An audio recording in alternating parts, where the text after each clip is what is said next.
பேரழிவுகளும் அவமானங்களும் ஒரு நாட்டை சிதைக்குமா இல்லை செதுக்குமா? ஜப்பானில் இருக்க ஹிரோஷிமா நாகசாகி மேலே 1945ஆம் ஆண்டு மிகப்பெரிய அணு ஆயுத குண்டு வீசப்பட்டது. அந்த நாடு ஒரு பேரழிவை சந்திச்சது. போருக்கு பிறகு ஜப்பானிய மக்கள் தங்கிட்டிருக்கக்கூடிய வளங்களையும் உழைப்பையும் வச்சு இந்த நாட்டை முன்னேற்றணும் அப்படிங்கிற முடிவுக்கு வராங்க.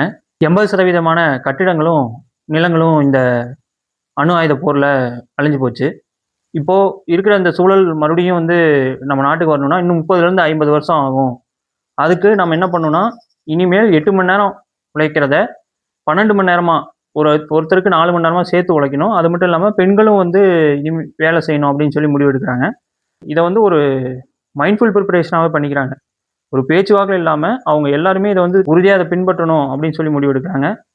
அதன் பிறகு அவங்க நாடு 1945லேருந்து 1960க்குள்ள உலகின் 3வது பெரிய எக்கானமி ஆகுது.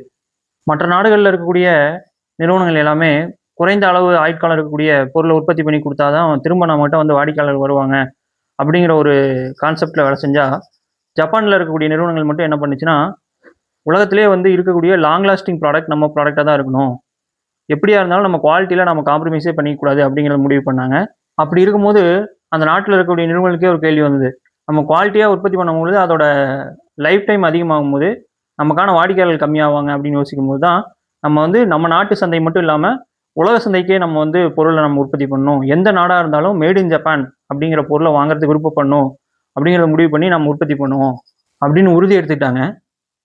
அதே மாதிரி ஒரு நிறுவனத்தில் ஏதோ ஒரு தொழிலாளர் போராட்டம் இருந்தால் கூட முற்று முழுதாக நிறுவனத்தோட உற்பத்தி நிறுத்தாமல், உதாரணத்துக்கு ஒரு ஷூ கம்பெனி இருக்குன்னா ஒரு 2000 பேர் ஷூ தயாரிக்கிறாங்கன்னா அதில் முழுக்க சேராக தயாரிக்காமல் ஒரு காலுக்கு உண்டான ஷூ மட்டும் தயாரிப்பாங்க. அதாவது இடது காலிலிருந்து இடது கால் ஷூ மட்டுமே ஒரு 2000 ஷூ தயாரிச்சிருவாங்க. அந்த போராட்டம் முடியுங்காட்டி அவங்க வெற்றி பெற்றாங்கன்னா அதை தொடர்ந்து அந்த வலது கால் ஷூவையும் தயாரிப்பாங்க. அதனால எந்த நேரத்துலையும் உற்பத்தி நிற்காம தொடர்ந்து உற்பத்தி ஆகக்கூடிய ஒரு சூழல் இருந்துச்சு.